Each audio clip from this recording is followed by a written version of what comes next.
یونس صاحب، یہ جو ہمارے ٹاپ ڈیجیٹل پبلشرز ہیں، 6 لوگ ان میں سے ریپرزینٹ کر رہے ہیں ڈیجیٹل پبلشرز کو، اور 5 لوگ ہمارے ٹاپ کے یوٹیوبرز جو ہیں جو کرنٹ افیئرس پہ بات زیادہ تر کرتے ہیں، ان لوگوں کو آج بلایا ہے۔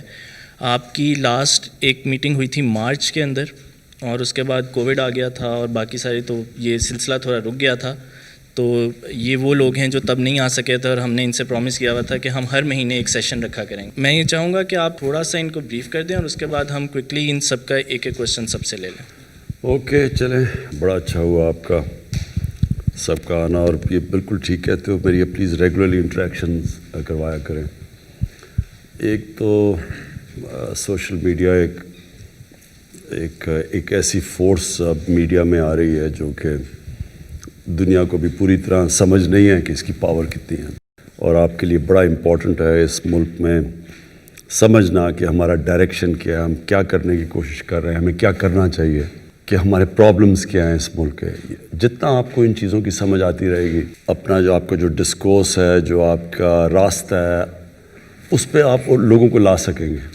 ہر چیز دیکھو، قرآن کے اندر ہے، ایک قرآن کا پورا ایک صورت ہے، اس الفرقان، کرائٹیرین، کہ ساری for all times to come اللہ نے بتا دیے کہ یہ اچھی چیز ہے، یہ بری چیز ہے۔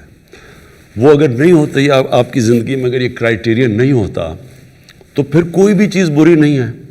ہمارے سامنے سوسائٹیز کے اندر جب مورل اینکر جاتا ہے تو وہ سوسائٹیز ہمارے سامنے ڈس انٹیگریٹ کر جاتی ہیں۔ کیوں ایک قوم ڈکلائن کرتی ہے؟ سارا جو ہماری دین کا فلسفہ ہے وہ صرف ایک ہی چیز پہ جا کے آ جاتا ہے کہ نماز میں جب آپ کہتے ہیں اللہ ان کے راستے پہ لگا جن کو تو نے نعمتیں بخشی، ان کے نہیں جو غلط راستے پہ چلے گئے۔ سو زندگی میں آپ کے سامنے 2 راستے ہوتے ہیں ہمیشہ۔ نماز کا مقصد ہی یہ ہوتا ہے کہ آپ کو آپ کی چوائسز ٹھیک ہوں۔ ہر وقت آپ کنفرنٹڈ ہوں گے 2 چیزوں سے۔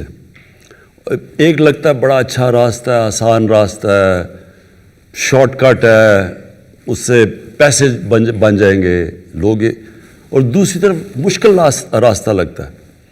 لیکن وہ جو دوسرا جو مشکل راستہ ہوتا ہے، جس طرح قرآن میں ہے کہ کئی چیزوں کو جن کو تم اپنے لیے اچھا سمجھتے ہو وہ بری ہیں، اور جن کو بری سمجھتے ہو وہ اچھی ہیں۔ سو یہ بیسکلی آپ کی چوائسز ہوتی ہیں۔ تو یہ نیشن بھی غلط چوائسز کر لیتی ہے۔ جس طرح مولانا رومی نے ایک دفعہ کہا نا کہ قوم مرتی، کسی نے پوچھا کیسے قوم مرتی ہے، تو انہوں نے کہا جب ایک قوم اچھے اور برے کی تمیز ختم کرتی ہے وہ ڈکلائن کر جاتی ہے۔ مورل کولیپس پہلے ہوتا ہے، پھر اکنامک کولیپس ہوتا ہے۔ تو یہ جو آج آپ کے ساتھ ملک آپ سے آگے ہیں، آپ کبھی وہاں کی مورالٹی اسٹڈی کریں، ان کی مورالٹی بھی اوپر ہے، اچھے برے کی تمیز زیادہ ہے۔ منرلز بھی ہوں گے، وسائل بھی ہوں گے، پیسہ بھی ہوگا، سب کچھ ہوگا، تیل پہ بیٹھے ہوں گے، لیکن غربت ہوگی، کیونکہ ان کی آپ جب دیکھیں گے مورالٹی نیچے ہے۔ آپ ساری خوشحال ملک دیکھ لیں، ایک ماڈل آتا ہے کہ the cleanest governments, the least corrupt governments, دوسری طرف ماڈل ہوتا ہے دا موسٹ کرپٹ گورنمنٹس۔ جو دیکھیں گے لیسٹ کرپٹ ملک ہیں وہ سب سے خوشحال ہیں، اور جو سب سے کرپٹ ملک ہیں وہ سب سے نیچے ہیں، غربت سب سے زیادہ ہے۔ سو یہ کنیکشن ہے مورالٹی کا۔ اب ایک کلاسک کیس ہے، میرا انٹرویو کر رہا تھا تو میرے سے پوچھتا ہے کہ خواجہ آصف نے، اس نے تو جی صرف 22 کروڑ کی کرپشن کی تھی، اس کو جیل میں کیوں ڈال دیا؟ اب یہ ریفلیکٹ کرتا ہے کہ جب ایک قوم کی مورالٹی ڈکلائن کر جاتی ہے۔ جو میڈیا ہے وہ پروٹیکٹ کرتا ہے۔ میڈیا کا سب سے بڑا کام کیا ہوتا ہے؟ اس کو واچ ڈاگ کہتے ہیں میڈیا کو۔ وہ ایک ملک کی مورل سٹینڈرڈز، ایک ملک کی رول آف لا، وہ سب چیز کو ڈیفینڈ کرتا ہے۔ یا میڈیا وہ میرے سے پوچھ رہے کہ جی صرف 22 کروڑ کی کرپشن عام آدمی نے نہیں کی۔ ملک کا ڈیفنس منسٹر اور فورن منسٹر ایک جھوٹ بول رہا تھا، دبئی کی کمپنی کی ملازمت کر رہا ہے، اس پہ کانٹریکٹ میں تھا کہ 6 دن ہفتے میں اس نے 8 گھنٹے کام کرنا تھا، اور اس کو 22 کروڑ ملا 5 سال میں۔ تو ایک ملک کا کسی کو یہ شاکنگ کی چیز نہیں لگی کہ ملک کا آپ کا فورن منسٹر اور ڈیفنس منسٹر ایک دوسرے ملک کی کمپنی کی ملازمت کر رہا ہے۔ دوسرا انٹیریئر منسٹر جو تھا، پھر پرائم منسٹر دبئی کی کمپنی کی ملازمت کر رہا ہے، ملک کا پرائم منسٹر۔ یہ جب شوق نہیں ہوتا تو اس کا مطلب یہ ہوتا ہے کہ ہماری جو مورل سٹینڈرڈز ہے وہ نیچے چلے گئی ہیں، اور یہی وجہ ہے کہ آج پاکستان ایک مقروض ملک ہے۔ آپ نے سب سے پہلے چیز یہ یاد رکھنا کہ یہ جو میں بار بار ان کو کہتا ہوں کہ میں NRO نہیں دوں گا، یہ کیا اس کا مطلب کیا ہے؟ میری تو زندگی بڑی آسان ہو جائے میں ان کو NRO دے دوں. انہوں نے ایک دوسرے کو NRO ہی دیا تھا نا. تو انہوں نے جب 10 سال میں ملک کے قرض 4 گنا زیادہ بڑھے تھے تو کوئی کسی کو تو نہیں پوچھ رہا تھا کہ یہی نیب تھی جو آج کہہ رہے قانون بدلو. نیب بھی ان کو نہیں تنگ کر رہی تھی کیونکہ اب مل ملا کے چوری کر رہے تھے. تو آج اگر یہ کر دیں تو ایشو تو ختم ہو جاتا ہے، میرے تو بڑے آرام سے زندگی گزر سکتی ہے. لیکن پاکستان کی تباہی ہے. جنرل مشرف نے ان دونوں لوگوں کو NRO دیا، میں نے دونوں دفعہ اپوز کیا اس کو. اس نے جب ان کو NRO دیا اپنے آپ کو بچانے کے لیے، اس کو بھی یہی ڈر لگ گیا کہ میری کرسی نہ چلی جائے. اس کا جو ڈیمیج ہوا ہے پاکستان کو، وہ نتیجہ آج یہ ہے کہ ہم مر کے جو سارا ٹیکس اکٹھا کرتے ہیں، آدھا وہ ٹیکس چلا جاتا ہے ان کے لیے ہوئے قرضوں کی قسطوں کے اوپر. ملک کیسے چل سکتا ہے؟ پھر کہتے ہیں جی سڑک نہیں ٹھیک، یہ نہیں ٹھیک، وہ نہیں سی، اسکول نہیں، ٹیکس کلچر بھی نہیں، کیونکہ ساری لیڈرشپ ٹیکس چوری کرتی تھی. خواجہ آصف کا وہ کہہ رہا تھا، نواز شریف اور یہ احسن اقبال کا بیسکلی اقامہ یہ لے رہے تھے منی لانڈرنگ کے لیے. کیونکہ جب آپ اقامہ لے لیتے ہیں تو جو بھی اس بینک اکاؤنٹس میں وہاں دبئی میں یا سعودی عربیہ میں پیسہ ہوتا ہے وہ پھر پاکستانی نیشنل نہیں سمجھا جاتا، وہ دبئی نیشنل یا سعودی سمجھا جاتا ہے. تو ہم وہ ریٹریو نہیں کر سکتے پیسہ، تو اس لیے یہ اقامے لیتے تھے. بیسکلی ملک کا پرائم منسٹر اور 2 میجر منسٹر جب اس ملک کی خود منی لانڈرنگ کر رہے ہیں، یہاں سے پیسہ چوری کر کے باہر بھیج رہے ہیں اور فکٹیشیس اکاؤنٹ سے واپس لے کے آ رہے ہیں شاپنگ کے لیے، باقی اصل پیسہ تو باہر ہے. تو اس کے بعد یہ باقی کس کو روک سکتے ہیں؟ میں آج پرائم منسٹر اور میرے وزیر جب کرپشن کرتے ہیں ملک تباہ ہو جاتا ہے. جو ڈیولپنگ ورلڈ ہے اس ساری ڈیولپنگ ورلڈ میں آپ ایک کسی کی بھی ڈیپتھ پہ چلے جائیں، ان سارے ملکوں کے پرائم منسٹر اور ان کے وزیر چوری کر کے ان سب کے بڑے بڑے محلات ہیں انگلینڈ کے اندر اور نیو یارک میں اور یہ دبئی میں، یہ سارے وہ لوگ ہیں جو کہ اپنے ملک کے جن کا کام ہے rule of law uphold کرنا، وہی کرپشن پہ لگے ہوئے ہیں، ٹیکس کی چوری بھی لگے ہوئے ہیں، پیسے بھی لگے ہوئے ہیں. یہ ایکچولی ملک کا یہ چل رہا ہے اس وقت. یہ بہت ڈیفائننگ مومنٹ ہے آج پاکستان کا. ساری گیم یہ چل رہی ہے کہ کیا ہم گھٹنے ٹیکتے ہیں ان سارے مافیا کے سامنے یا ہم سٹینڈ لے لیتے ہیں اور یا یہ تھریٹن کریں گے، بلیک میل کریں گے، ملک کو گرا دیں گے. بیسکلی ان اے نٹ شیل یہ گیم ہے. جو بھی چیز ہوتی ہے، الیکشن رگڈ ہے، ہم الیکشن نہیں مانتے، کوئی ثبوت نہیں دیے. آج ٹرمپ کہہ رہا ہے کہ میں نہیں مانتا، ان کا میڈیا کہتا ہے کہ but he has not given any proofs. وہ مانتے ہی نہیں ہے. جب آپ کہ میں الیکشن نہیں مارتا، ہم نے جب کہا تھا کہ ہم الیکشن 2013 میں، ہم پہلے سارے فورمز پہ گئے، الیکشن کمیشن میں، ٹرائیبیونلز میں، سپریم کورٹ میں، پارلیمنٹ میں. پھر ہم نے پوری ایویڈنس جمع کی. جو 4 حلقے ہم نے کہا تھا کہ ایز اے سیمپل وہ کریں، تو ان کے اوپر پوری ایویڈنس لے کے آئے. اور پھر وہ جب عدالت میں گئے، 4 حلقوں میں دھاندلی ثابت ہوئی. انہوں نے ابھی تک ایک چیز نہیں ہمیں بتائی کہ جی کوئی ایویڈنس ہے کرپشن کی. پہلے وہ بھی بلیک میل کی طریقہ تھا، ان کو بھی پتا الیکشن ٹھیک ہوا. پھر انہوں نے کووڈ کے اوپر پوری کوشش کی. پہلے انہوں نے کہا لاک ڈاؤن کر دو، جس طرح ہندوستان کی مثال دے رہے تھے کہ اس طرح کا لاک ڈاؤن کر دو. پتا تھا کہ لاک ڈاؤن ہوتا تو یہاں لوگوں نے بھوکے مر جانا تھا. جب نہیں کیا تو ساروں نے تنقید کی، اسمبلی میں بولتے رہے. جب سیکنڈ ویو آیا اور ہم ان کو کہہ رہے ہیں کہ اس وقت نہ اپنے جلد سے جلوس کرو، انہوں نے جلد سے جلوس شروع کر دیا. فیٹف کے اندر ان کی وجہ سے ہم گرے لسٹ میں تھے. ہم نے تو انہیرٹ کیا. اب ان کو پتا تھا کہ اگر فیٹف کی ہم بلیک لسٹ میں چلے جاتے ہیں، ملک پہ سینکشنز لگ جاتی ہیں. تو انہوں نے اس کے اوپر بلیک میل کیا. فیٹف کا نیب کی آرڈیننس کو چینج کرنے میں کیا کنیکشن تھا؟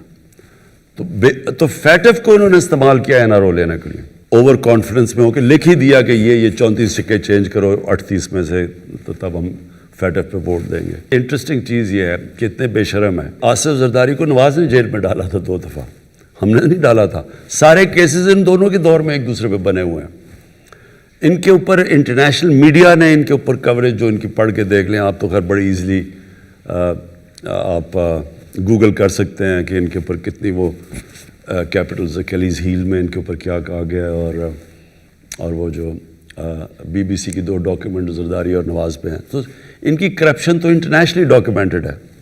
اس کے باوجود اب دونوں اکٹھے ہو گئے صرف اور صرف ایک چیز کے لیے کہ پریشر ڈال رہے ہیں. اور فضل الرحمان 1992 کے بعد پاور میں سے نکلا ہی نہیں ہے کبھی. وہ سارا پہلی دفعہ ہم جس طرح کہتے ہیں نا کہ اسمبلی ڈیزل کے بغیر چل رہی ہے, یہ پہلی دفعہ ہے, کیونکہ 2018 تک تو یہ ہمیشہ پاور میں رہا. تو یہ سارے جمع ہوئے ہیں obviously for one thing, اور اس کے لیے آپ کا بہت بڑا رول ہے, کیونکہ یہ ڈیفائننگ مومنٹ ہے پاکستان میں. انشاءاللہ یہ جو ہم اور پبلک یہ انڈر اسٹیمیٹ کرتے ہیں پبلک کو, انہوں نے سمجھا بڑی پبلک نکلائے گی, ان کے ساتھ بڑی دنیا نکلائے گی. تو دنیا تو نکلتی ہے حکمرانوں کی کرپشن کے خلاف. ساری عرب سپرنگ جو ہوئی تھی, پلیز یہ یاد رکھیں 10 سال پہلے, وہ ان ریپرزینٹیو گورنمنٹس کی کرپشن کے اوپر لوگ نکلے تھے. Thank you for having this session with us. It's a real pleasure to be here with such a group of people to have an interactive and informal session. You mentioned a number of challenges that Pakistan is facing. One of the challenges that Pakistan has been facing for many years has been unrest in Balochistan.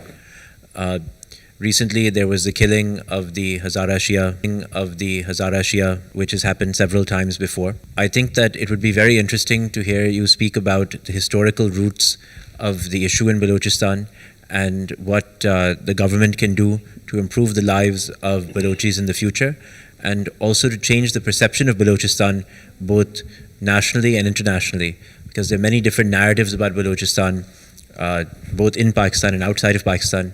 It's a very complex issue.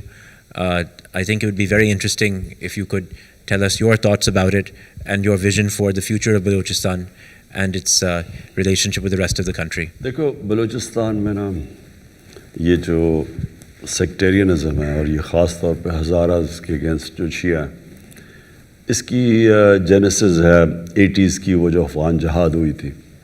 Afghan جہاد کے اندر unfortunately یہ جو militant sectarianism ہے یہ شروع ہوئی تھی. اس سے پہلے سیکٹیرینزم تھی لیکن ملیٹنٹ نہیں تھی.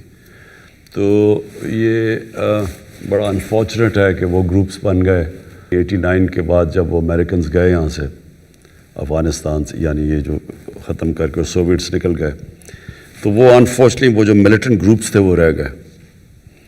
اور یہ انہوں نے بڑا نقصان پہنچایا پاکستان کو. آئی مین ناٹ جسٹ دیر, ساری جگہ, لیکن یہ پرٹیکولرلی یہ جو ہزارہ کمیونٹی کو انہوں نے ٹارگٹ کیا, شیعہ کمیونٹی کو.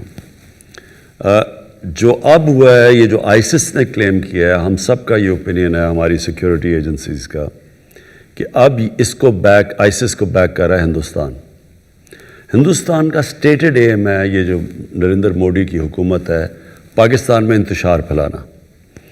میں نے اپنی کیبنٹ کو آج سے لاسٹ مارچ میں نے ان سب کو بتا دیا تھا کہ ہمیں پوری انٹیلیجنس بریفنگ ہو گئی تھی کہ یہ سیکٹیرینزم انفلیم کرنا چاہتے ہیں پاکستان میں, اور یہ انہوں نے شروع کرنا تھا شیعہ اور سنی کے علماء کو قتل کرنے کا, تاکہ یہ انفلیم ہو. تو اس کے بعد ہم نے پکڑے بھی لوگ یہاں, ان کے ادھر اسلام آباد میں بھی ایکشن کرنے لگے تھے. پھر انہوں نے ایک بہت بڑا عالم تھا جو اینٹی شیعہ تھا, اس کو کراچی میں قتل کیا, وہ ہم نے ڈیفیوز کیا. تو یہ چل رہا تھا, اینڈ فل مارکس کہ ہماری جو ISI ہے, ہماری جو ایجنسیز ہیں وہ ورلڈ کلاس ہیں. انہوں نے بہت, کیونکہ ہمیں پہلے سے پتہ چل گیا تھا, تو ہم بڑے پری ایمپٹ کیا. لیکن انفارچونیٹلی بڑا مشکل تھا, یہ انہوں نے ٹارگٹ کیا. ریموٹ ایریاز ہیں, اسپاس پاپولیشن ہے, وہاں ایریاز کو کور کرنا مشکل ہے, تو انہوں نے یہ ٹارگٹ کیا بڑا سلیکٹ کر کے, اور اس کے معاف کر گئی ہے آئیسس کے ساتھ. جو یہ سیکٹیرین ٹائپ گروپس تھے, یہ اس کے ساتھ معاف کر چکے ہیں آئیسس کے ساتھ. ایک چیز سمجھ آئے, بلوچستان میں ہماری فیڈرل گورنمنٹس نے توجہ نہیں دی. توجہ اس لیے نہیں دی کہ بلوچستان کا جو ٹوٹل ووٹ بینک ہے وہ ایک فیصل آباد ڈویژن جتنا ہے. تو جو یہاں گورنمنٹس آتی تھیں, وہ اگر سینٹرل پنجاب جیت جائیں, ووٹس باقی KP سے مل جائیں, تو وہ گورنمنٹ فارم کر لیتی تھی. تو اس لیے ایگزیکٹلی کہ جو پیپلز پارٹی نے کراچی کے اوپر توجہ نہیں دی, کیونکہ وہ انٹیریئر سے ووٹ لے کے آتے ہیں, تو اس لیے وہ کراچی کی پرواہ نہیں کرتے, اور کراچی نگلیکٹ ہو گیا.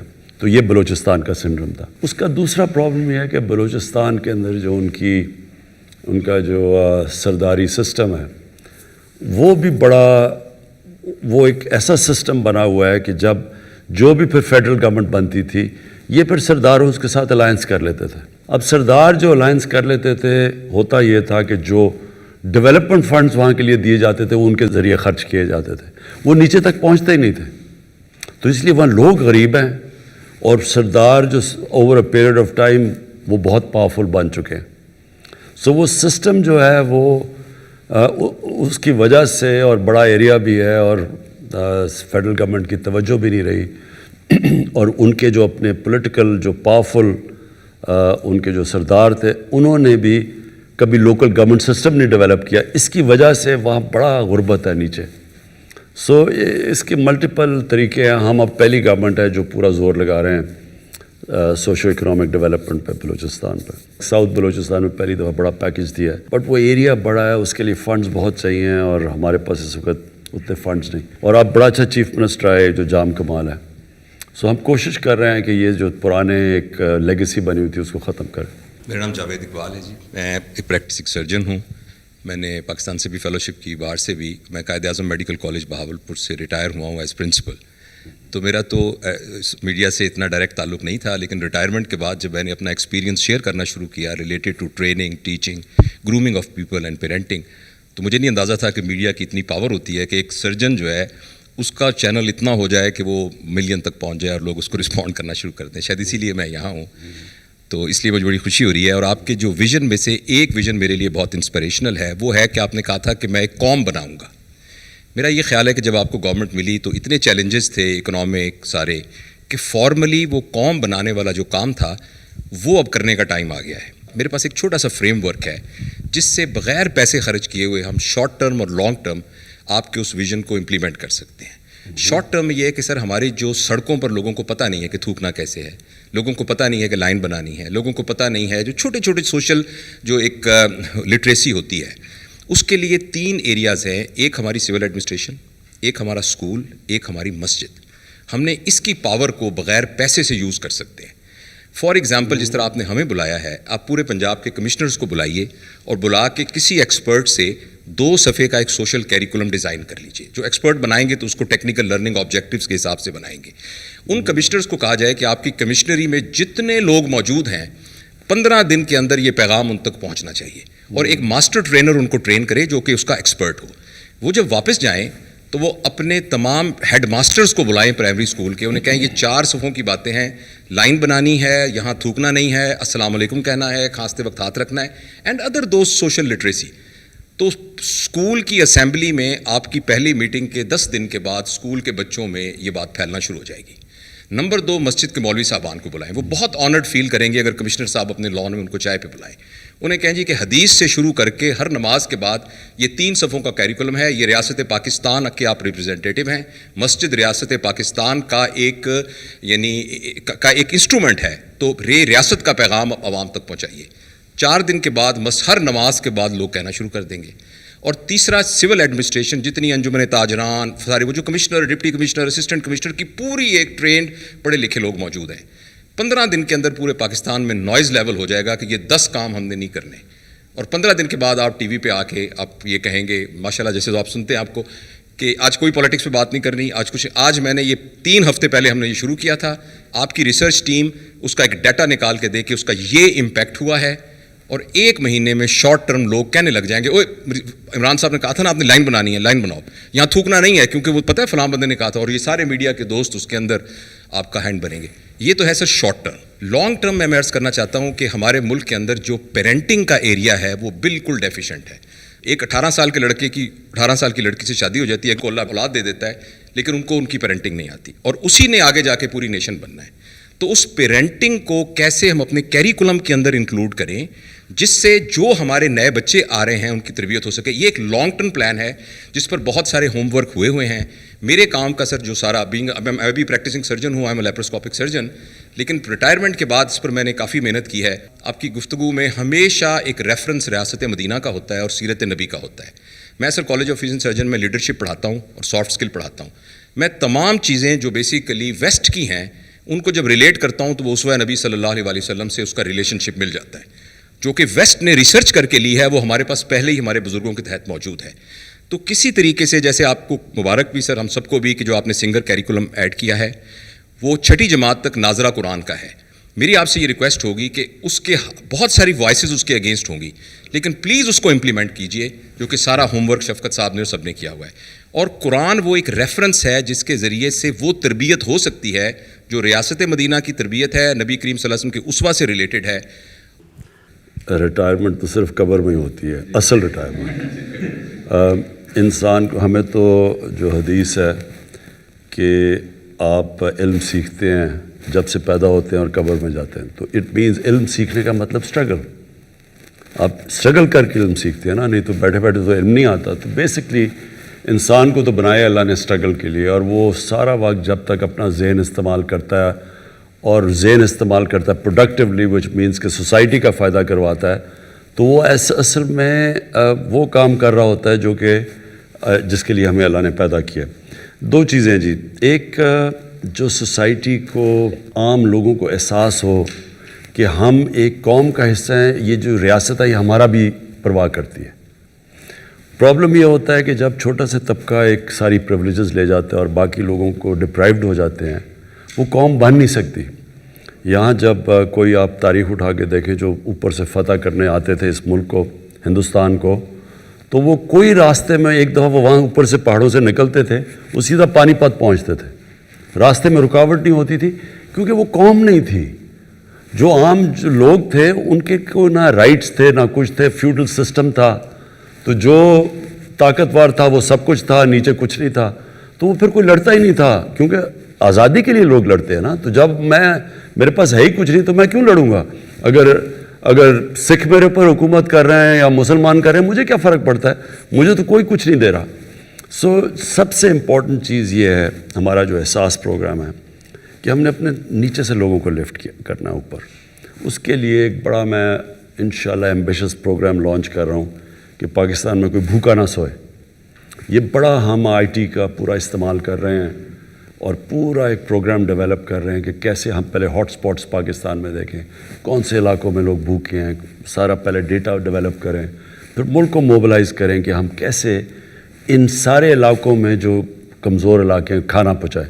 یہ بنیادی ضرورت، لوگ بھوکے نہ سوئیں. اور اس کے بعد ساتھ ساتھ باقی بھی کر رہے ہیں. یہ ون سنگل کریکولم کے اوپر آ رہے ہیں کہ نچلے لوگوں کو موقع ملے اوپر آنے کا. پھر جو ہیلتھ کارڈ لے کے آ رہے ہیں، یہ ایک انقلاب ہے پاکستان میں.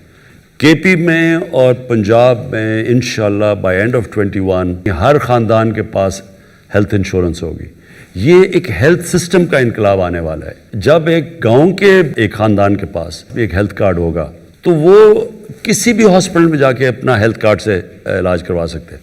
تو پھر پرائیویٹ سیکٹر گاؤں اور چھوٹے شہروں میں چلے جائیں گے، ہاسپٹلز بنائیں گے. ان کو ہم علیحدہ انسینٹیوائز کر رہے ہیں ہاسپٹلز کو کہ چھوٹے شہروں میں جائے. گورنمنٹ کے پاس تو وسائل نہیں آتے زیادہ ہاسپٹل بنانے کے. تو کیونکہ وہ اس لیے نہیں جاتے غریب علاقوں میں یا چھوٹے گاؤں میں کہ ان کو پیسہ نہیں بنتا. تو جب ہیلتھ کارڈ آ جائے گا تو وہ تو کہیں بھی جا کے اپنا علاج کروا سکتے ہیں. تو یہ ایک بڑا ایمبیشس پروگرام ہے ہمارا، یونیورسل ہیلتھ کوریج، کہ عام آدمی کو ایک علاج ہو، اور سیکنڈلی پھر کہ ایک پورا ہیلتھ سسٹم بن جائے، ان کے ڈیوٹی فری اکوپمنٹ لا سکیں. پرائیویٹ ہاسپٹلز، اوقاف کی زمین اور ایک ایویکیو ٹرسٹ کی زمین جو پڑی ہوئی ہیں، ان ساروں کو ہم ان کو کنسیشن ریٹس پہ ہاسپٹل بنانے کے لیے موقع دیں. تو وہ ایک پورا ایک ہیلتھ ایجوکیشن ون سلیبس. اس کے بعد یہ جو یہ کھانا، اور پھر جو نیا پاکستان ہاؤسنگ ہے وہ اب لیٹ اس لیے ہوا کہ فورکلوجر لا انفارچونیٹلی عدالت میں پھنسا ہوا تھا. وہ جب تک وہ نہیں آتا گورنمنٹ بینکس لینڈ نہیں کرتے. یہاں تو کوئی کانسیپٹ ہی نہ، کیش ہے تو گھر بناؤ، کیش نہیں ہے تو آپ گھر ہی نہیں بنا سکتے. ایک مزدور بھی انسٹالمنٹس کے اوپر اپنا گھر بنا سکتا ہے. ہماری انشاءاللہ یہ ہاؤسنگ بہت بڑی کیمپین ہے یہ جو اٹھنے والی ہے. فائنلی جو میں آپ کو بات کہتا ہوں کہ دیکھیں، ہر انسان کے لیے کوئی نہ کوئی رول ماڈل ہوتا ہے. جب بڑے ہو رہے ہوتے ہیں، جب اپنے آئیڈیاز ہم کر رہے ہوتے ہیں کہ میں کیا بننا چاہتا ہوں، تو میرے تصور ہوتا ہے کوئی رول ماڈل ہوتا ہے. بٹ ایکچولی جو اچیورز ہوتے ہیں، اسپورٹس میں ہوتے ہیں، کہیں بھی دنیا میں بن جاتے ہیں رول ماڈلز، پھر ان کو کاپی کرتے ہوئے انیشلی اس طرح دنیا چلتی ہے. اللہ ہمیں کہتا ہے قرآن میں کہ جو ہمارا رول ماڈل ہونا چاہیے وہ نبی صلی اللہ علیہ وسلم. وہ کیوں ہیں؟ کیونکہ دنیا کی تاریخ پہ کسی انسان نے وہ اچیو نہ کیا ہے نہ کر سکتا ہے. تو وہ ان کے جو فیسٹس ہیں، ان کی پرسنالٹی کے جو مدینہ کی ریاست تھی وہ ایکچولی ان کی سنت تھی. انہوں نے وہ جو سیٹ اپ کیا سپریم پاور بن گیا دنیا کی, اور وہ بھی ثابت کیا کہ وہ قوم جس کے پاس کوئی حیثیت ہی نہیں تھی. منگولینز بھی دنیا میں بڑی تیزی سے چھا گئے تھے, لیکن وہ 100 سال کے بعد وہ ختم ہو گئے تھے. یعنی وہ آہستہ آہستہ وہ اور قوموں میں ان کا کلچر ہی ختم ہو گیا تھا. اور لیکن منگولین اس لیے دنیا میں چھا گئے تھے کیونکہ انہوں نے نئی انوویشن کی تھی. ان کا کمان جو تھی وہ بڑی دور تک تیر مارتی تھی, اور پھر ان کے اسپیشل گھوڑے تھے, وار ٹیکنیک تھی. ان کا تو تھا ہی کچھ نہیں, انہوں نے تو کوئی انوویشن نہیں تھی. رومن ایمپائر اور پرشین ایمپائر تھا.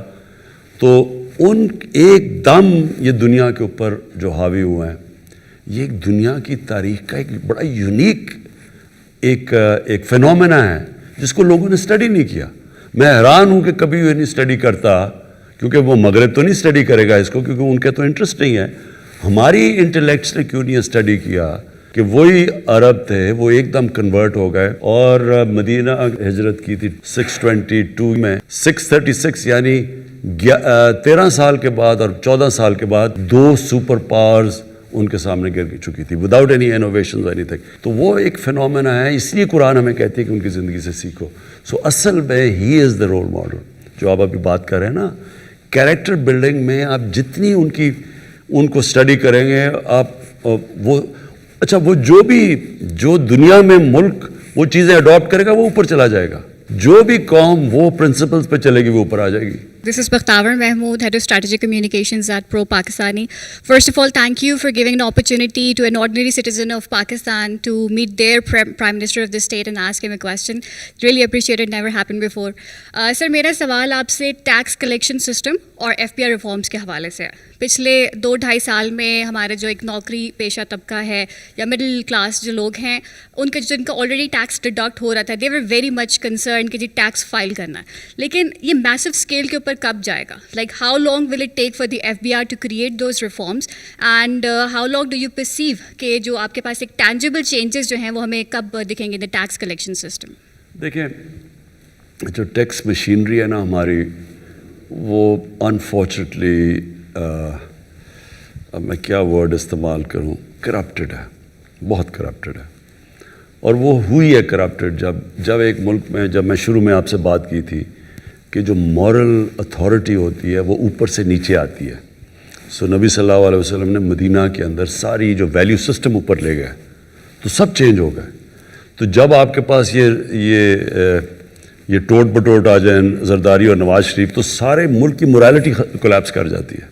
جب پرائم منسٹر, اب دیکھیں نا, وہ آپ سے ایک مین اینکر آپ سے پوچھے کہ جس صرف 22 کروڑ کی چوری ہے ایک منسٹر کر رہا ہے, تو آپ خود ہی سوچ لیں کہ ملک کی مورالٹی کدھر پہنچ گئی ہے.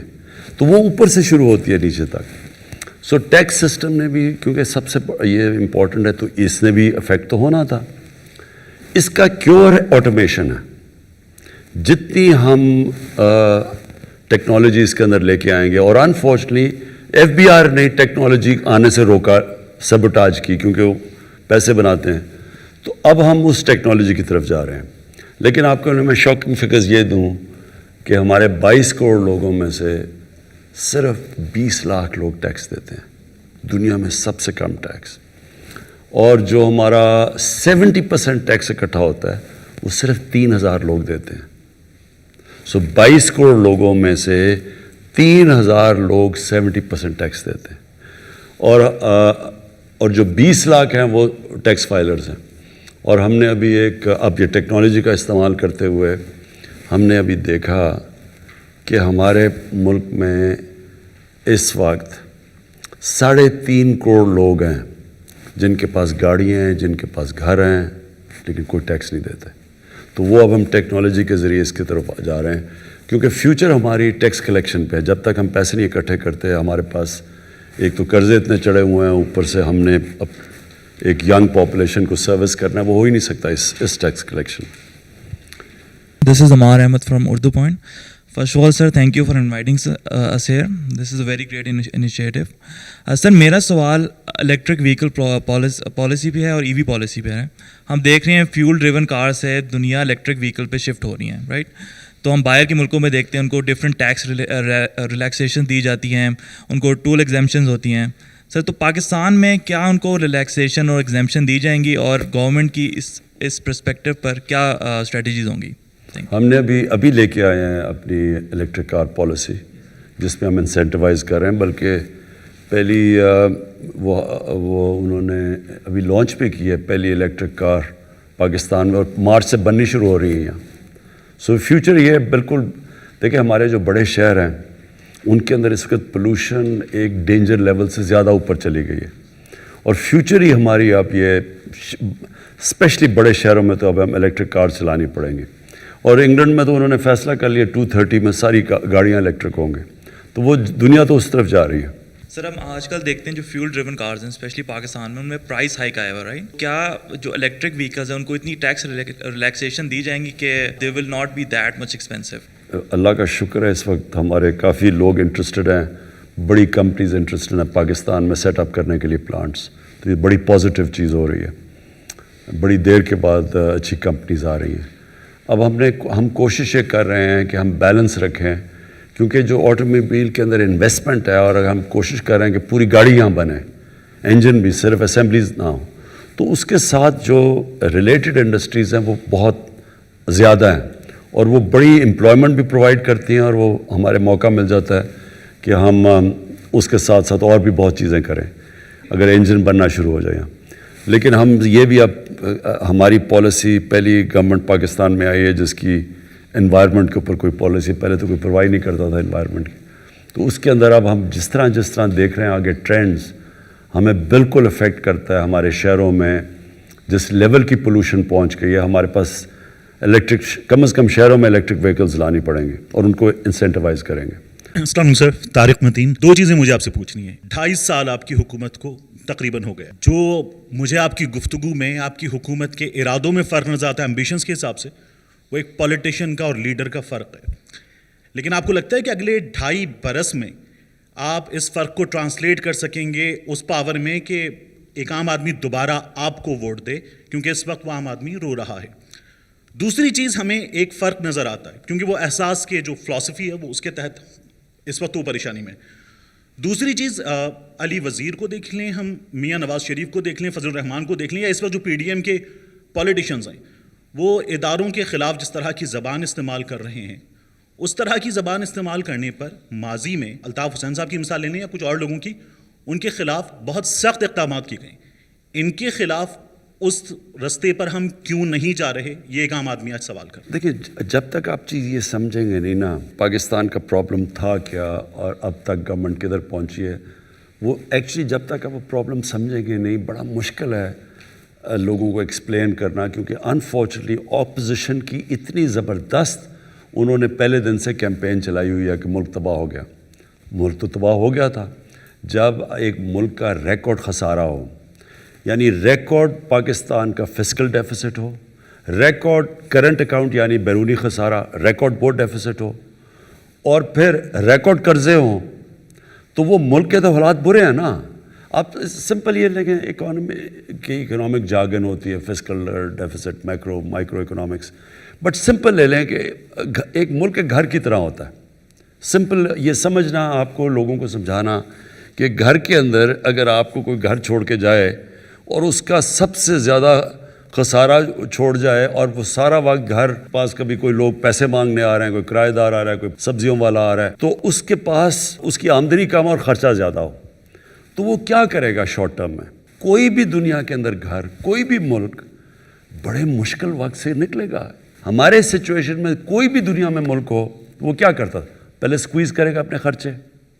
جب آپ خرچے سکویز کریں گے تو ابھی آپ نے عام آدمی کی بات کی، تکلیف تو ہوگی. جب بھی ایک معاشرے میں اب کووڈ میں تکلیف ہوئی، دنیا میں کووڈ آیا، کس نے مار کھائی؟ غریب لوگوں نے مار کھائی. ہمارے ملک میں نہیں، سارے امیر ملکوں کے بھی غریب آدمی نے مار کھائی. آج امریکہ جیسے ملک کے اندر لائنیں لگی ہوئی ہیں لوگوں کی کھانا لینے کے لیے، تو امریکہ جیسے ملک میں غریب آدمی وہاں بھی کچلا گیا. سو جب آپ ایک معاشرے میں جب سکویز کرتے ہیں خرچے، سب سے پہلے تکلیف نچلے آدمی کو ہوتی ہے. کیونکہ مثلا غریب جب آپ سکویز کریں گے، آپ کی اپنے خرچے کم کریں گے، ڈیمانڈ کم کریں گے، نوکریاں سے لوگوں کو نکالیں گے کیونکہ کمپنیز کے اندر ڈیمانڈ چلی جائے گی، تو جب آپ سکویز کرتے ہیں اپنے خرچے تو بیسکلی سانپ آ جاتا ہے. آج انگلینڈ کے اندر دیکھیں، آج یورپ میں دیکھیں، کبھی ایئر لائن میں اتنے زیادہ لوگ نکال دیے, کبھی کوئی وہ سپر مارکیٹ بند ہو رہی ہے اس کے اندر اتنے لوگ بے روزگار ہو گئے. تو کیوں ہو رہے ہیں وہ؟ کیونکہ ایک سکویز آ گیا ڈیمانڈ کی. تو جب آپ کے خرچے کم آپ کرتے ہیں تو ڈیمانڈ کو سکویز کرتے ہیں. خرچے کم کرنے کے لیے ڈیمانڈ سکویز ہوتی ہے, اس کے اندر غریب آدمی کو تکلیف ہوتی ہے. اور پھر جب تک آپ کی آمدنی نہیں بڑھتی, خرچوں کو بیلنس نہیں کرتی, تب تک ایک ملک مشکل وقت سے گزرتا ہے. پہلے سال ہمارا ڈیفالٹ سے ملک کو بچانا تھا, ہمارے پاس پیسے نہیں تھے اپنی قرضوں کی قسطیں دینے میں. جب پیپلز پارٹی کے 5 سال تھے تو ایوریج وہ $2.5 بلین وہ پر ایئر دیتے تھے قرضوں کی قسطیں. تو 5 سال میں ان کی ایوریج آتی تھی پر ایئر $2.5 بلین. جب نون لیگ آئی تو انہوں نے کیونکہ قرضے لیے وہ $5 بلین پہ پہنچ گئی. ہم نے ہر سال $10 بلین دینے تھے, ہم نے ابھی تک 2 سالوں میں $20 ارب دے چکے ہیں. ہماری اب, اور اللہ کا شکر ہے, ریکارڈ ایکسپورٹس بڑھی ہیں پاکستان میں. تو جب تک ہماری ایکسپورٹس اور ریمیٹنسز نہیں بڑھتی, اور وہ بڑھ رہی ہیں, تو وہ تب تک ایک ملک میں سکویز آیا ہوا ہوتا ہے. بنگلہ دیش اور ہندوستان کی ایکسپورٹس نیچے گری ہوئی ہیں, ہماری ریکارڈ 18% بڑھ گئی. سو ہم اس سے تیزی سے نکلے ہیں, لیکن لوگ ابھی بھی سفر کر رہے ہیں, کیونکہ جو ساری سروس انڈسٹری ہے دنیا میں سفر کر رہی ہے. ریسٹورنٹس بند ہوئے تھے, وہ سفر کر رہے ہیں, شادی ہال بند ہیں, وہ سارے لوگ افیکٹ ہوتے ہیں کووڈ کی وجہ سے. ایک چیز آپ نے یاد رکھنی ہے کہ اپوزیشن نے کیا کہ پہلے بینکرپٹ کر کے چھوڑ گئے ملک, پھر پہلے دن سے کہا کہ ملک فیل ہو گیا, اور کہا جی لوگ بڑی مشکل میں ہیں. لیکن ہم انفارچونیٹلی ایکسپلین نہیں کر سکے کہ لوگوں نے تو مشکل سے گزرنا تھا. اب جو اللہ کا کرم ہے اس ملک پہ خاص, اس نے ہماری بڑی مدد کی اس مشکل وقت میں, کہ ہماری آج ایکسپورٹس رائز کر رہی ہیں, ہماری کنسٹرکشن انڈسٹری ٹیک آف کر گئی ہے. جب سیمنٹ سیلز اوپر جانی شروع ہونا, اس کا مطلب آپ کی کنسٹرکشن چل پڑی ہے. ریکارڈ سیمنٹ سیلز ہیں. ہماری گاڑیاں بکنی شروع ہو گئی, جس کی وجہ سے گاڑیوں کے اوپر وہ اب پریمیم آ گیا, کیونکہ ڈیمانڈ زیادہ سپلائی کم ہے. موٹر سائیکل تو 92 کے بعد فل کیپیسٹی پہ ہماری ٹیکسٹائل چل رہی ہے. تو یہ بڑا ایک پازیٹیو سائن. یہ جو پاکستان فوج کے خلاف زبان استعمال کر رہے ہیں, یہ پاکستانی فوج کو یہ کہنے کی کوشش کر رہے ہیں کہ آپ ایک الیکٹڈ گورنمنٹ کو گرا دیں, اور پھر یہ ساتھ کہہ رہے ہیں کہ اگر پاکستانی فوج نہیں گراتی تو فوج کو کہہ رہے ہیں کہ جنرل باجوہ کو گرا دیں. وہ جو نواز شریف بیسکلی یہی کہہ رہا ہے نا, کہ فوج کو کہہ رہا ہے کہ باجوہ کو اور ISI چیف کو گرا دو. یہ کبھی میں نے اپنی زندگی میں, کبھی میں نے پاکستان میں سویلین گورنمنٹ کے دوران کسی کو فوج کو اٹیک کرتے ایسے نہیں دیکھا. یہ کبھی نہیں ہوا. پہلے مارشل لاز کے دوران ہوتا ہے, جب مشرف تھا تو اٹیک کرتے تھے فوج, کیونکہ مشرف آرمی چیف بھی تھا, پریزیڈنٹ بھی تھا. ضیاء کو کرتے تھے, لیکن تب میڈیا کے اوپر کلیم ڈاؤن تھا. لیکن کبھی ایک سویلین, ایک الیکٹڈ گورنمنٹ کے دور میں اٹیک کرنا اٹس انہرڈ آف. اور ان کی کوشش کیا ہے کہ فوج کے اوپر اتنا پریشر ڈالیں, اس کو اتنا مجبور کریں کہ وہ گورنمنٹ کو گرا دیں, کیونکہ وہ ڈیسپریٹ ہو. پہلے انہوں نے سمجھا گورنمنٹ گر جائے گی, پہلے وہ 2 مہینے 3 مہینے 4 مہینے, جب گورنمنٹ سروائیو کر گئی ہے تو اب وہ یہ ڈیسپریشن کی اینڈ ہے کہ جب GHQ چلے جائیں گے. یہ اپنے اطمینان رکھ لو کہ ان کی ساروں کی ٹریٹمنٹ ہونے والی ہے. سر میرا نام عدیل وڑائچا, میں اسلام آباد بیسڈ جرنلسٹ ہوں. سر کیا یہ تاثر ٹھیک ہے کہ جو بیوروکریسی ہے یہ آپ کی پالیسیز کو گراس روٹ لیول پر امپلیمنٹ نہیں ہونے دے رہی؟ جو عوام کو ریلیف ہے خاص طور پہ مہنگائی کے حوالے سے, وہ بیوروکریسی کی نااہلی کی وجہ سے آگے منتقل نہیں ہو رہا. تو آپ کا جو ویژن تھا سر بیوروکریسی میں ریفارمز کے حوالے سے, 2.5 سال بعد آج ہم کہاں کھڑے ہیں؟ کیا آپ مطمئن ہیں سر؟ پنجاب کی بیوروکریسی میں ہمیں شروع میں بڑے پرابلمز آئے, کیونکہ ایک 30 سال سے 35 سال سے ایک پارٹی بیسکلی وہاں پریویل کر رہی تھی. ایون اگر مشرف کا دور بھی تھا تو ایکچولی تھی تو PMLA نہیں نا, وہی لوگ تو وہی تھے سارے جو کہ پریویل کر رہے تھے. تو اس سے یہ ہوا کہ نیچے تک پولیس اور بیوروکریسی پولیٹیسائز تھی.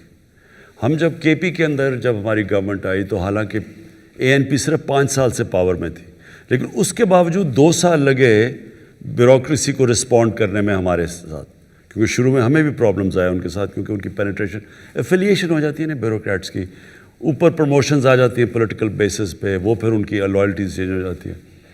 لیکن یہ ٹھیک ہو جائے گا. یہ تھوڑا ہمیں پرابلمس ہیں اور آئی ہمیں. جب بیوروکریسی سے آپ انٹریکشن ہوتا ہے تو آپ کو پتہ چلتا ہے کہ کس کی کیا کوالٹی ہے.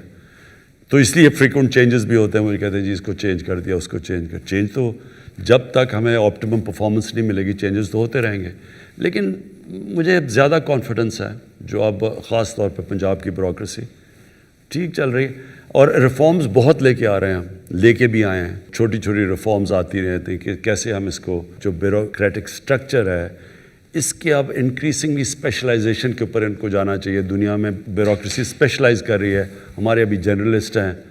اب مثلا آئی ٹی کا سبجیکٹ ہے, اس کے لیے عام بیوروکریٹ نہیں اس کو سنبھال سکتا, اس کے لیے اسپیشلسٹ چاہیے. اسی طرح اور بھی ایریاز ہیں. ایگریکلچر ہے, اس میں بھی ہمارے پاس جو ٹیکنالوجی اتنی آ گئی ہے ایگریکلچر میں, ہمارے پاس وہ کوالٹی نہیں ہے لوگوں کی. تو وہ ہم جا رہے ہیں اس طرف ریفارمز پہ. جی مخدوم شہاب الدین, صحافی ہوں ایک, اور آج کل اراسمس منڈس جرنلزم اسکالر ہوں, تو اس حوالے سے یورپ میں مقیم ہوں. خان صاحب, سوال آپ سے یہ ہے کہ 50% اگر ہم کہیں کہ 50% ٹینیور آلموسٹ پاکستان تحریک انصاف کی گورنمنٹ جو ہے وہ مکمل کر چکی ہے. اس سب کے اندر جو تبدیلی ہے وہ گراس روٹ لیول تک عام عوام کو نارملی نظر نہیں آ رہی. کیا ہم دیکھیں گے کہ 2.5 سال میں یہ ٹرانسفر ہوتی ہے, یا پھر 5 سال کے بعد یہ کہا جائے کہ تبدیلی جو ہے اس کے لیے مزید وقت درکار ہے؟ اور ساتھ ہی ساتھ ایک اور سوال ہے کہ 2021 ہے, ہر شخص کی کوئی نہ کوئی نیو ایئر ریزولوشن ہوتی ہے, تو بطور پرائم منسٹر آف پاکستان آپ کی نیو ایئر ریزولوشنز کیا ہیں 4-5 جو آپ سمجھتے ہیں کہ 2021 میں آپ امپلیمنٹ کرنا چاہیں؟ 2021 میں تو 2 ریزولوشنز ہیں, وہ میں نے کہا بھی تھا. ایک, کوئی بھوکا نہ سوئے بائی دی اینڈ آف 21, اس کے لیے پوری جو تیاری کر رہے ہیں, اور ایک بڑا زبردست پروگرام اس کے لیے بنا رہے ہیں کبھی, اور انشاءاللہ یہ میرے خیال میں دنیا میں ہمیں لوگ فالو کریں گے اس پروگرام کے اوپر. اور وہ یہ پناہ گاہ اس کا حصہ ہے, کبھی کوئی کانسیپٹ نہیں ہے پناہ گاہ کا, یہ بھی ہماری انشاءاللہ انٹرنیشنل لیول پہ ایکنالج کی جائیں گی. اور سیکنڈلی جو ہیلتھ کارڈ ہے کہ ہر غریب گھرانے کے اندر پاس, ہر گھرانے میں ایک ہیلتھ کور ہو, تاکہ وہ سب سے زیادہ بے بسی ایک انسان کو ہوتی ہے کہ جب اس بیماری ہو اور ان کے پاس پیسہ نہ ہو علاج کا. شوکت خان ہم اسی پریمیسز پہ بنا تھا. کینسر کا علاج سب سے مہنگا ہے, تو جو عام آدمی ہے وہ افورڈ ہی نہیں کر سکتا, تو ادھر سے میں نے شوکت خان. تو اب یہ اگلا پہنچ گیا کہ یونیورسل ہیلتھ کوریج. میری رول ماڈل بھی نبی صلی اللہ علیہ وسلم ہے, اور وہ جو مدینہ کی ریاست ہے وہ ایک ماڈل ہے ہمارے لیے for all times to come. جی یہ جو چینج آتا ہے نا, change is a process, it is not a switch کہ آپ نے آن کیا تو چینج آ گیا. ایک پروسیس ہوتا ہے, ایک جد و جہد کا نام ہے. اس میں ایک سٹرگل چاہیے. جب بھی ایک معاشرے کے اندر چینج آتا ہے وہ معاشرہ سٹرگل کرتا ہے اس کے لیے. اگر آپ کسی خیال اتنی پولیس آ جائے گی کہ سارے لوگ رشوت لینے بند کر دیں گے, ایسے نہیں ہوگا. لیکن معاشرہ رشوت بند کروا سکتا ہے.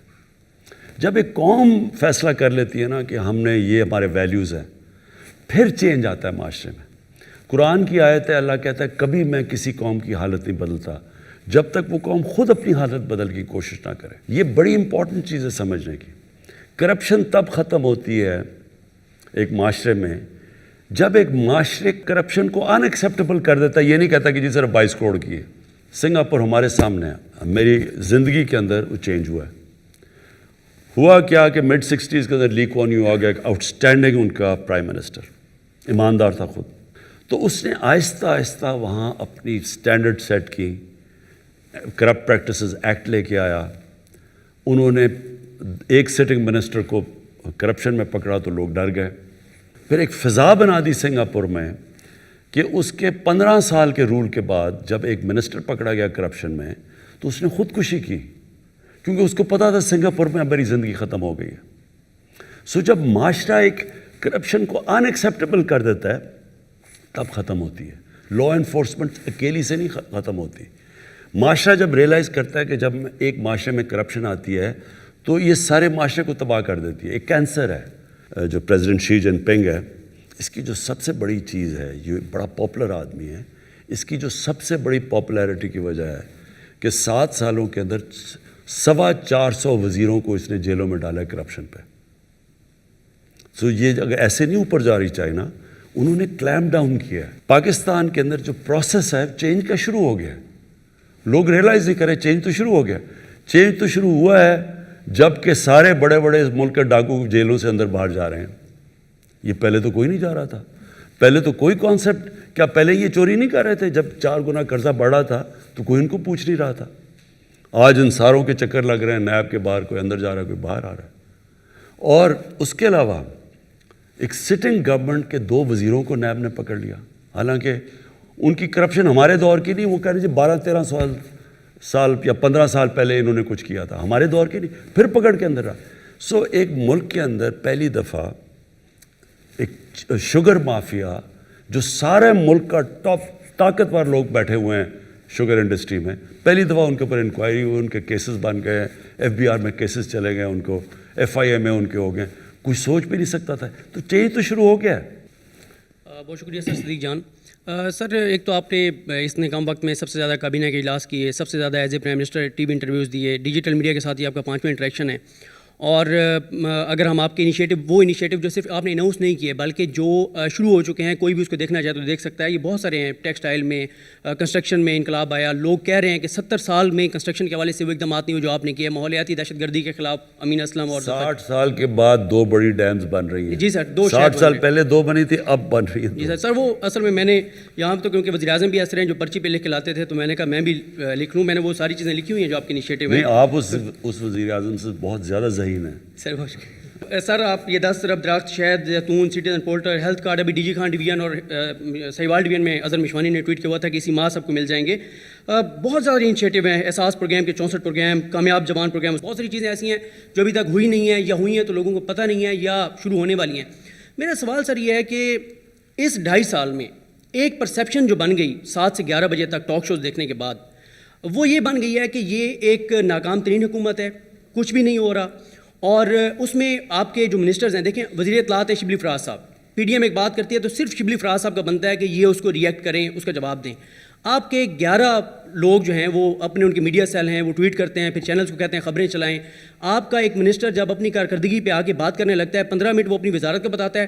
پہلا سوال ہوتا ہے PDM کے اوپر, وہ جب PDM کا جواب دیتا ہے خبر PDM والی چلتی ہے, اس کی وزارت کے اوپر نہیں چلتی. PDM, فوج, اسٹیبلشمنٹ, آپ سوشل میڈیا پہ 5 کروڑ لوگ استعمال کرتے ہیں, لیکن 15 کروڑ لوگ آج بھی ٹی وی کو سن کے اور پرسیپشن لیتے ہیں. تو یہ سر یہ جو پرسیپشن ہے اس کو آپ کیسے چینج کریں گے؟ لوگوں کو بتائیں گے کہ بھئی یہ 12, 14, 15 چیزیں پاکستان کی تاریخ میں پہلی مرتبہ ہو رہی ہیں. تو یہ کیا آپ کا پلان ہے اور کس طرح سے آپ اپنے منسٹرز کو یہ کہیں گے کہ وہ اپنی وزارتی صرف کارکردگی پہ بات کریں, سیاست پہ سب بات نہ کریں, وہ شبلی فراز صاحب ہیں وہ بات کریں؟ پہلے تو یہ سمجھے پاکستان میں ہوا کیا ہے. پاکستان میں 35 سال سے 2 پارٹیز, اور مشرف کے دور میں بھی یہی تھے, کیونکہ فضل الرحمان ادھر بھی تھا, مشرف کے دور بھی تھا. یہی زیادہ تر جو PMLN ہے یہ مشرف کے دور میں بھی کیوں بن گئی تھی اور انہوں نے سے پھر واپس ادھر چلے گئے. تو وہی لوگ بیٹھے ہوئے ہیں. یہ یاد رکھیں کہ ایک سٹیٹس کو کی بہت پاور ہوتی ہے, کنیکشنز بنے ہوتے ہیں, میڈیا میں ہوتے ہیں, ان کی نیچے تک بیوروکریسی میں, پولیس میں. تو جو سٹیٹس کو ڈسلوج کرنا ہے دنیا میں, صرف اگر صحیح طرح ڈسلوج ہوتا ہے تو وہ خونی انقلاب ہوتا ہے. جب امیدز کو عباسی انہیں ختم کیا تو انہوں نے صرف ایک آدمی بچنے دیا امید کا, صرف ایک رائل فیملی سے بچا تھا, باقی سب قتل کر دی. اور اسی طرح ہی جب عباسی ختم ہوئے تو اوپر سے لے کے نیچے سارے ختم کر دیے. تو انقلاب ایسے آتا ہے. جب رشین ریولوشن ہوئی تو انہوں نے زار کی ساری فیملی ختم کر دی. سو وہ جب آپ نیا, انقلاب کا مطلب ہوتا ہے سٹیٹس کو چینج کرنا, اس کو ریپلیس کرتا ہے کوئی. یہاں تو عموماً اب جب خمینی کا انقلاب آیا ساری رائل فیملی ختم ایران سے. ہم نے ایک خونی انقلاب تو آیا نہیں, ہم نے تو بیلٹ کے ذریعے چینج لے کے آئے.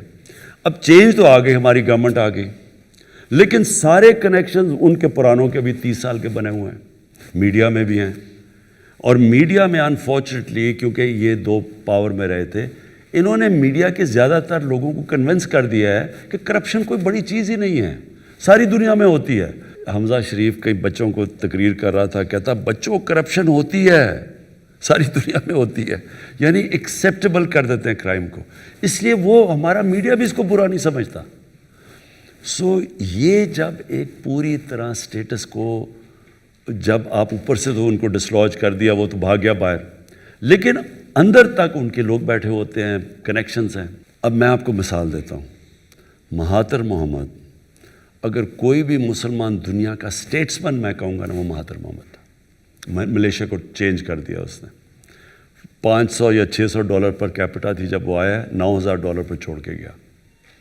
مہاتر محمد گیا وہاں, ایک نواز شریف آ گیا نجیب کے نام پہ, اس نے جا کے کرپشن شروع کر دی, پیسے بنانے, منی لانڈرنگ. اینڈ میں وہی ملیشیا جو اوپر چھوڑ کے گیا تھا وہ مقروض ہو گیا, قرضوں میں گر گیا.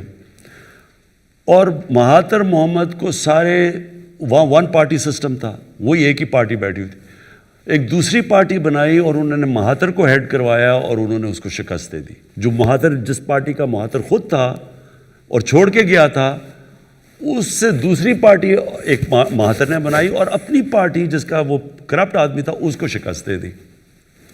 2.5 سال میں انہوں نے واپس اس کو گرا دیا. مہاتر جیسے آدمی کو اسٹیٹس کو نے اس کو شکست دے دی, وہ نہیں چل سکا وہاں. یعنی اس اسٹیچر کا آدمی بھی, کیونکہ وہ سارے اسی پرانی پارٹی کے نیچے تک سارے کنیکشنز بنے ہوئے تھے, یہ نئے لوگ وہ نہیں کوپ کر سکے, واپس آ گئے وہی. اور ساری جو عرب سپرنگ ہوئی تھی, جو ساری عربوں کے اندر 10 سال پہلے ایک ایک ملک کے اندر لوگ نکلے تھے باہر سوشل میڈیا کی وجہ سے, وہ ساری ریورس ہو گئی. ساری جگہ وہ لوگ واپس آ گئے. وہ مصر میں ہوئی, وہ پھر وہی سیٹ اپ واپس آ گیا. سو یہ یاد رکھیں, یہ آسان نہیں ہوتا. جب آپ ایک اسٹیٹس کو کا مقابلہ کرتے ہیں تو وہ لوگ پہلے دن سے گرانے پہ لگے ہوئے ہیں, پہلے دن سے کہہ رہے ہیں کہ یہ گورنمنٹ آج گئی تو کل گئی, اب گرائیں گے, اب آ گیا, وہ پہلے دھرنا تھا وہ فیل ہوا, پھر یہ. سو کیونکہ ان کے انٹرسٹ یہ, ان کو پتہ ہے کہ اگر ہم کامیاب ہو گئے, ان کی ہمیں دکانیں نہیں بند سیاسی. جس طرح کے پی کے اندر ہم جب 5 سال کے بعد کامیاب ہوئے, ساری پرانی پالیٹکس اڑ گئی. تو یہ اب وہی ڈرے ہوئے ہیں کہ ہم 5 سال لاسٹ کر گئے, یہ ہمیشہ کے لیے گئے. اس لیے یہ پورا زور لگا رہے ہیں اس کو گرانے کے لیے. اس لیے یہ پورا میڈیا کے اوپر آنسلاٹ آتا ہے ہر روز. ایک چیز ہو جاتی ہے وہ سارا میڈیا شور مچا دیتا ہے. او عمران خان نے کہہ دیا کہ جی ہماری تیاری نہیں تھی, ہم یہ نہیں تھے وہ نہیں. حالانکہ کام میں نے کچھ اور تھا, تیاری نہیں تھی. سارا میڈیا اسی کا, یہ پلان کر کے ہو رہا ہے سب کچھ. پاورفل اسٹیٹس کو ہے, لیکن انشاءاللہ یہ ہار جائیں گے. جی السلام علیکم خان صاحب. عدیل حبیب فرام سیاست.pk. First of all social media کے حوالے سے میری ایک آبزرویشن ہے. اگر آپ ثانیہ نشتر کی ٹویٹر کی فیڈ چیک کریں تو ادھر وہ بہت ہی اچھے طریقے سے اس کو ہینڈل کر رہی ہیں, یعنی کہ اپنی پروگرس بتاتی ہیں, کیا انیشیٹوز لیے ہوئے ہیں. لیکن اگر آپ دوسرے منسٹرز کے ٹویٹر کے اوپر جائیں تو وہاں پہ زیادہ تر پولیٹیکل پوائنٹ اسکورنگ ہو رہی ہوتی ہے. تو انہیں بھی اس طریقے سے اس کو لے کے چلنا چاہیے تاکہ ہمارے پاس انسٹنٹلی انفارمیشن پہنچے. اس کا یہ ہے کہ ثانیہ ایک PhD ہے, ایک اس کی پڑھی لکھی عورت ہے, اور اپنے سبجیکٹ کو صرف پاکستان نہیں, ایک انٹرنیشنلی اس کا بڑا, اس میں بہت بڑا تجربہ ہے اس کا سوشل ورک کے اندر. ٹیکنوکریٹ کر سکتے ہیں چیزیں, انفارچونیٹلی جو پولیٹیکل لوگ ہیں وہ زیادہ تر پولیٹیکل ڈسکورس میں پڑے رہتے ہیں. آپ بات ٹھیک کہہ رہے ہیں ویسے, لیکن ان کو یہ کرنا چاہیے کیونکہ ان کو کوئی اپنی منسٹری سے کسی کو رکھ لینا چاہیے جو فیڈ کرے اس کو. جی السلام علیکم سر, دس از می دعا مرزا فرام ڈیلی پاکستان. میرے 2 سوال ہیں. احساس پروگرام آپ کی گورنمنٹ نے شروع کیا تھا اور اس کے تحت نوجوانوں کو بلا سود قرضے ملنے تھے اور ایک نوجوان فائنینشلی امپاورڈ ہونا تھا. لیکن اس کا ایک بڑا چنک جو ہے, ہم نے دیکھا کووڈ آیا تو آپ نے 12,000 روپے فیملیز کو دینا شروع کیے, ایک بڑا چنک 203 بلین کے قریب وہ اس میں صرف ہو گیا. تو مزید احساس پروگرام کو کیسے لے کے چلیں گے؟ کورونا کی وجہ سے ایمرجنسی ہمیں کیش ڈسٹریبیوٹ کرنا پڑا, اور وہ obvious تھا کیونکہ لوگ بیچارے جو دیہڑی دار وغیرہ سارا, یہاں تو بہت بھوک تھی اور وہ بہت زبردست پروگرام تھا. قرضوں کا بھی ہے اور پھر ان کائنڈ بھی, وہ دیہاتوں کے اندر وہ جو غریب عورتوں کو مرغیاں, گائے, بھینسیں, بکریاں دے رہی ہیں. جی دوسرا, پولیس ریفارمز پہ آپ اکثر بات کرتے ہیں, لیکن ہم نے دیکھا کہ پولیس گردی کے واقعات دن بدن بڑھتے ہی جا رہے ہیں. حال ہی میں اسامہ ستی کیس ہوا, کل لاہور میں 2 واقعات پیش آئے. تو یہ کیا ہونے جا رہا ہے؟ پولیس گردی کے واقعات ہیں پر پولیس افسران باغی نظر آتے ہیں. دیکھیں, سب سے پہلے تو یہ آپ کو ریئلائز کرنا چاہیے کہ یہ جو ایک پرانے سسٹم کو ٹھیک کرنا دیر لگتی ہے. میں آپ کو مثال دیتا ہوں. ہم نے شوکت تھانہ پشاور کو 3.25 سال میں سیٹ اپ کیا, اور وہ آج جوائنٹ کمیشن انٹرنیشنل جو کہ ایک ایکریڈیٹیشن ایجنسی جو دنیا میں انٹرنیشنل لیول کے ہاسپٹلس کی سرٹیفیکیشن کرتی ہے, وہ آپ کے ملک میں آتی ہیں, آپ کی پوری آڈٹ کرتی ہیں. تو اس وقت صرف 2 ہاسپٹلز, 2 شوکت تھانہ میں جن کو سرٹیفیکیشن ملی ہوئی ہے جوائنٹ کمیشن انٹرنیشنل کی, اور ایک آغا خان ہے اور ایک الشفا ہے. صرف 4 ہاسپٹل ہیں پاکستان میں. جن کو اگر دنیا کے میپ میں سمجھا جاتا ہے انٹرنیشنل اسٹینڈرڈ. تو وہ جو انٹرنیشنل اسٹینڈرڈ کا دوسرا کینسر ہاسپٹل وہ صرف 3.25 سال میں ہم نے بنایا ہے اور آج اس کو مل چکی ہے. وہ اس کے as opposed lady reading hospital ہے, ہم اس کے اوپر 7 سال سے کوشش کر رہے ہیں, ابھی تک ہم اس کو اس لیول پہ نہیں لا سکتے, کیونکہ جو پرانے ہاسپٹل کو ٹھیک کرنا اور اس کے سسٹمز کو ٹھیک کرنا وہ بہت مشکل ہے. نیا آج آپ نئی پولیس فورس سیٹ اپ کر سکتے ہیں, کوالٹی کی بن جائے گی آپ کی. موٹر وے پولیس بعد میں بنی تھی, موٹر وے کی سٹینڈرڈ اور ہے. باقی پاکستان کی پولیس جو پرانی چلی آ رہی ہے اس کو لیے مشکل ہے زیادہ. سو یہ یاد رکھنا کہ جب آپ ایک سسٹم کو ٹھیک کرنے کی کوشش کر رہے ہوتے ہیں اس میں ٹائم لگتا ہے. 1993 میں ایک لاہور ہائی کورٹ نے رپورٹ منگوائی تھی, ایگزیکٹلی جو آپ نے میرے سے بات پوچھی ہے کہ پولیس میں کیوں یہ ایشوز ہیں. لاہور ہائی کورٹ نے پوچھا کہ پنجاب پولیس میں کیوں ایشوز ہیں. تو اس وقت کے جو آئی جی تھے عباس خان, انہوں نے 92 یا 93 میں ایک رپورٹ دی لاہور ہائی کورٹ میں. اس میں انہوں نے کہا کہ 25,000 یہ شریف تھے تب دونوں, یہ ٹوٹ بٹوٹ جو دونوں تھے, 25,000 انہوں نے پولیس والے بھرتی کیے پنجاب پولیس میں, 25,000 آؤٹ آف میرٹ. ان میں سے زیادہ تر پیسے دے کے وہ پولیس والے بنے. اور پھر اس کی جو ڈیمنگ چیز تھی کہ ان میں نون ہارڈنڈ کرمنلز کو انہوں نے پولیس میں بھرتی کر لیا. یہ 92-93 کی بات ہے. سو جب یہ ہوا پولیس کے اندر تو یہ نہ ایکسپیکٹ کریں کہ ایک دم ٹھیک ہوگا. نیا ہمارا ایک سی سی پی او ہے, لیٹس سی واٹ ہیپنس. جی پرائم منسٹر, میرا نام عیسیٰ نقوی ہے, اسلام آباد بیسڈ جرنلسٹ ہوں. آپ نے آغاز میں بات کی کہ ممالک نے چوائسز ان کو آپٹ کرنا ہوتا ہے, فیصلے لینے ہوتے ہیں. گزشتہ 2.5 سال میں آپ کی حکومت نے بہت سارے فیصلے لیے, چوائسز ریجنل افیئرس کے حوالے سے. 2 چیزیں میں آپ سے پوچھنا چاہتا ہوں. ایک تو بھارت کے ساتھ کیا موجودہ جو state of relationship, I will not go into the details, سب کو معلوم ہے, موجودہ حالات میں از دیئر اینی چانس کہ انڈیا کے ساتھ بات ہو سکتی ہے؟ اگر نہیں ہو سکتی تو وہ کون سی پری کنڈیشنز ہیں جس میں ہو سکتی ہے؟ ایک تو یہ بتا دیں. دوسرا, بھارت از اے نون ایڈورسری اور ہسٹوریکلی جو گلف کنگڈمز ہیں اینڈ ایمریٹس ہیں وہ ہمارے دوست ممالک رہے ہیں. اب ان کے کچھ ریسنٹ اوورچرز ہیں, نیول ایکسرسائزز ہیں, جوائنٹ ملٹری ایکسرسائز ہیں, جوائنٹ ڈیفنس پروڈکشن ہے, ان کے تعلقات. ڈو یو تھنک کہ جو انڈین ریچ آؤٹ یا جو ان کا ریلیشن شپ بلڈ ہو رہا ہے اس نے ہمارا ریلیشن شپ کمپرومائز کر دیا ہے, خاص طور پر سعودی عرب اور ان ممالک کے ساتھ؟ دیکھیں, جو آپ کی انٹرنیشنل ریلیشن شپ ہوتی ہے نا, وہ ایک ڈائنامک پروسیس ہے, وہ ایک اسٹیٹک نہیں ہوتا, وہ کانسٹنٹلی چینج ہو رہا ہوتا ہے اور اس میں بڑی اور بھی ویریبلز آ جاتے ہیں. جو ہندوستان ہے اس سے تو کلیئرلی جب تک وہ کشمیر میں جو انہوں نے کیا ہے آرٹیکل 370 کو ریووک کیا, جب تک اس کو ریسٹور نہیں کرتے بات چیت نہیں ہو سکتی. جو انڈیا میں ایکچولی گورنمنٹ ہے وہ ٹائم بتائے گا. میرے خیال میں سب سے زیادہ اگر ہندوستان کو نقصان پہنچے گا وہ یہ مودی حکومت پہنچائے گی, مور دین کسی کوئی دشمن اتنا نقصان نہیں پہنچا سکتا. لیکن جو ہماری باقی ریلیشن, میرے خیال میں ہماری اس وقت بڑی دیر کے بعد بڑی اچھی ریلیشن شپس ہیں. یعنی امریکہ کے ساتھ ہماری کوئی اب وہ ریلیشن شپ نہیں ہے جو ہمیشہ آرڈر ہوتا تھا جی اب یہ کرو تو وہ کرو, ڈو مور کرو لو. ہماری ایک بہت رسپیکٹیبل ریلیشن شپ ہے ان سے بڑی مشکلوں کے بعد. اور ہماری افغانستان کے ساتھ بڑی اچھی ریلیشن شپ ہے. جو گورنمنٹ ہے سارا وقت افغانستان پہلے تو ہمیں بلیم کرتی تھی, آج ہماری ان سے بڑی اچھی انڈرسٹینڈنگ ہو گئی. اور طالبان سے بھی ہم بات, یعنی ہم نے ٹاکس کروائی ہیں. ایران سے ہماری بڑی اچھی ریلیشن شپ ہے اس وقت. لیکن سعودی عربیہ سے بھی ہماری کسی سے ایڈورسل ریلیشن شپ نہیں ہے. سب سے ہے کہ تھوڑی کوئی ٹیمپریچر اوپر چلا جائے گا نیچے آ جائے گا, وہ ہوتا رہتا ہے انٹرنیشنل ریلیشن. لیکن کوئی دشمنی کسی سے نہیں ہے ہماری سوائے اس وقت ہندوستان سے, جو کہ پوری کوشش کر رہا ہے پاکستان کو ڈی اسٹیبلائز کرنے. کوئی question, I T I project start ہو رہا ہے استنبول, تہران, اسلام آباد ٹرین لائن. ہم نے ایک بارڈر بھی نیا اوپن کیا ایران کے ساتھ. ریجنل اپروچ رشیا کے ساتھ, ترکی کے ساتھ, ایران کے ساتھ, کیونکہ یہ وہ ڈیسیجنز ہیں جن کی پولیٹیکل کاسٹ ہے. تو regional approach, are we going ahead with our relationship, اور اس میں کوئی کمپرومائز نہیں ہوگا؟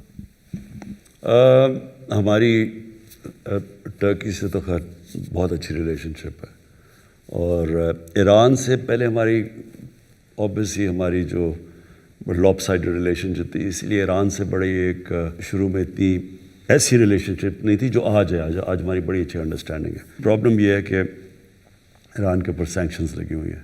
اگر ہم ان سے وہ لیول کی ٹریڈ کرتے ہیں ہمارے پہ سینکشنز لگ جاتی ہیں. وہ پاکستان افورڈ نہیں کر سکتا اس وقت. دیکھیں فارن پالیسی میں ایک چیز یاد رکھیں, جو پرائرٹی ہونی چاہیے وہ اپنا ملک اپنے پیر پہ کھڑا ہو. جب تک آپ اپنے پیر پہ کھڑے نہیں ہوتے آپ کی فارن پالیسی کبھی بھی اس طرح کی انڈیپینڈنٹ اور پاورفل نہیں ہو سکتی جو ایک آزاد ملک کی ہوتی ہے, جو فائنینشلی اپنے پیر پہ کھڑا ہو. سو یہ کی ہے ہماری اس وقت جو اللہ کا شکر ہے ہمارا جو ملک صحیح طرف جا رہا ہے. ایکسپورٹ اورینٹیڈ گروتھ ریٹ جب تک پاکستان میں نہیں ہوتی, جو کبھی بھی نہیں ہوا. ہم جب آئے تھے امپورٹس 60 بلین کی تھی اور ایکسپورٹس گر کے 20 بلین پہ پہنچ گئی تھی. Biggest ever trade gap. یہ پہلی دفعہ ہے کہ 18% ہمارے پتہ نہیں کتنے سالوں کے بعد گروتھ ایکسپورٹس 18% پہ اور وہ بڑھی ہیں. تو جب تک ہمارا کوشش ہونی چاہیے کہ پہلے تو اپنے پیر پہ کھڑے ہوں, اس کے بعد آپ کی پھر فارن پالیسی ٹرولی انڈیپینڈنٹ ہوتی ہے. اس سے پہلے آپ کو بڑا کیئرفلی بیلنس کرنا پڑتا ہے. السلام علیکم, اریبہ ریپرزینٹنگ بولو جوان. میرا سوال آپ سے ایجوکیشن کے حوالے سے ہے. And I understand of course 18th amendment کے بعد education is a provincial subject, but ابھی ہم نے پینڈیمک کے دوران NCOC میں بھی we've seen some excellent coordination between the provincial ministers and the Federal Ministry for Education. There's talk of a single national curriculum, there's talk of 2009 کے بعد پہلی دفعہ of a national education policy. So I guess given all of this, pandemic کے aftermath میں جو education financing پہ ایک declining trend آیا ہے, ہم نے پچھلی ایمرجنسیز میں بھی دیکھا ہے, فلڈس کے بعد بھی دیکھا ہے, ارتھکویک کے بعد بھی دیکھا ہے کہ 5 سے 7 سال ایجوکیشن اور ایجوکیشن کے اندر ڈیولپمنٹ بجٹ میں کنسسٹنٹ کٹس لگتے ہیں. اس دفعہ بھی وہ ہم نے ٹرینڈ پنجاب میں دیکھا, 19% کا ڈیولپمنٹ ایجوکیشن بجٹ پہ کٹ لگا, بلوچستان میں 27% کا لگا, فیڈرل ایریا میں صرف 1% انکریز آیا اگر پچھلے سال سے کمپیئر کریں.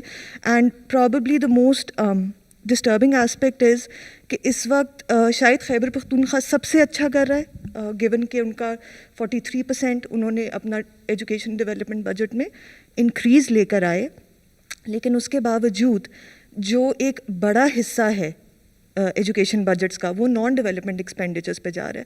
سو K P with its phenomenal performance in the past 2 years is still servicing almost 81% of its education budget non development expenditures کے لیے. سب سے اچھا فیڈرل ایریا ہے, وہ بھی 71% ڈیڈیکیٹڈ ہے, بلوچستان میں 91% ڈیڈیکیٹڈ ہے, پنجاب میں 88 ہے. How, given the pandemic now and the economic hit that we've taken, and given the fact that we are hosting the second largest population of out-of-school children in the world right now, how will we prioritize education? Emergencies to aati rahengi kyunki, and then within education, development expenditure. دیکھیں میں نے شروع میں آپ سے بات کی کہ جب آپ کے ٹوٹل ٹیکس کلیکشن آدھی ٹیکس پہلے کم ہو, کیونکہ آپ کو بتایا کہ صرف 3,000 لوگ 70% ٹیکس دیتے ہیں, لوگ تو ٹیکس نہیں دیتے, تو پہلے وہ اور پھر آدھی چلی جائے قرضوں کی قسطوں پہ, تو ملک کے لیے اتنا کم پیسہ کافی نہیں ہے ملک چلانے کے لیے. سو کہیں نہ کہیں کٹس لگتے ہیں, اور انفارچونیٹلی جو ایریا جدھر ہمیں, کیونکہ سارے ایمرجنسیز ایریاز ہوتے ہیں, کہیں لگژری پہ تو پیسہ خرچ نہیں ہو رہا, تو ادھر پھر یہ سفر کرتا ہے ہمارا ایجوکیشن کی ایکسپینشن. میرے خیال میں کہ یہ جو ہمارا پہلا سال گزرا اسٹیبلائزیشن, دوسرا سال ایکچولی کووڈ کی وجہ سے ہم ڈسپائٹ کووڈ ہم سارے ریجنل ملکوں میں سے سب سے بہتر نکل چکے ہیں اکنامکلی. لیکن جب تک یہ جو ہمارا آگے آپ جو جانے کا طریقہ ہے, ویلتھ کریٹ کر کے کنسٹرکشن انڈسٹری کو, ایکسپورٹس کو, آئی ٹی کو, ٹورزم کو, یہ ایک ایسے ایریاز ہیں جدھر بڑا ہم تیزی سے اپنی ویلتھ کریٹ کر سکتے ہیں, اس کا پھر میجر چنک ایجوکیشن کے اوپر لگائیں, کیونکہ ابھی تک ہمارے پاس اتنا پیسہ نہیں ہے جتنا ہمیں ایجوکیشن پہ لگانا چاہیے, ہمارے پاس ہے ہی نہیں. میں آپ کو پھر مثال دے رہا ہوں کہ امریکہ میں $2.8 ٹریلین انہوں نے یعنی 28,000 ارب روپیہ انہوں نے اسٹیمولس دیا ہے, ہم نے 8 ارب دیا ہے. یعنی یہ اتنی بڑی ڈسکریپنسی اب جب آپ دیکھتے ہیں تو وہ کہیں نہ کہیں ملک تو سفر کرتا ہے، تو ہمارا بڑا زیادہ شیئر جائے گا ایجوکیشن کی طرف. اس وقت یہ بھی بہت بڑا ہینڈی کیپ ہمیں کہ جو کئی ایسے سبجیکٹس تھے جو سینٹرلائز ہونے جو فیڈرل گورنمنٹ کے نیچے ہونے چاہیے تھے. 18 امینڈمنٹ کے بعد فریگمنٹ ہو گیا سسٹم ہمارا، تو ہم اتنا نہیں کہہ سکتے ہر صوبے کو کہ آپ یہ کریں، کیونکہ وہ صوبہ پھر کہتے ہیں جی میری تو یہ پرائیورٹی ہے، میں ادھر. اس سے تھوڑا ہمیں ایشو ہے. But I agree with you کہ کوئی ملک ترقی نہیں کر سکتا ایجوکیشن کے بغیر.